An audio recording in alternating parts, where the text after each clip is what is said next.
లోక్సభ అమరావతి రాజధాని బిల్లుపై తీర్మానం. ఏపీ రాజధానిగా అమరావతిని నిర్ధారించే చట్టబద్ధత బిల్లుకు సంబంధించిన తీర్మానాన్ని ఇవాళ లోక్సభలో ప్రవేశపెట్టారు. ఆంధ్రప్రదేశ్ రాజధానిగా అమరావతిని ప్రకటిస్తూ కేంద్రం ప్రవేశపెట్టిన బిల్లుపై పార్లమెంట్లో చర్చ వేడిగా సాగింది. ఈ సందర్భంగా ఏపీకి చెందిన ఎన్డీఏ ఎంపీలు, కేంద్ర మంత్రులు గత వైసీపీ ప్రభుత్వం, మాజీ ముఖ్యమంత్రి జగన్పై తీవ్ర స్థాయిలో విరుచుకుపడ్డారు. 3 రాజధానుల పేరుతో జగన్ ఆడిన నాటకానికి ఈ బిల్లుతో తెరపడిందని వారు స్పష్టం చేశారు. అయితే ఈ తీర్మానాన్ని వ్యతిరేకిస్తూ వైసీపీ ఎంపీలు సభ నుంచి వాకౌట్ చేశారు.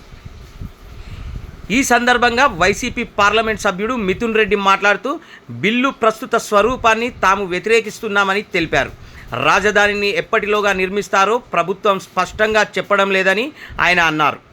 రాజధాని కోసం రైతుల నుంచి సుమారు 54,000 ఎకరాలు సేకరించారని పేర్కొన్నారు.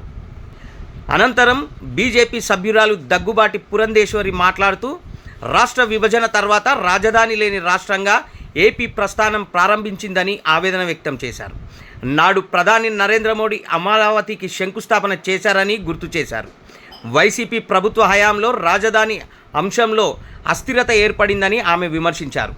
అమరావతి కోసం 29,000 మంది రైతులు స్వచ్ఛందంగా భూములు ఇచ్చారని, ఏపీకి అమరావతి శాశ్వత రాజధానిగా ఉంటుందని పురంధేశ్వరి స్పష్టం చేశారు.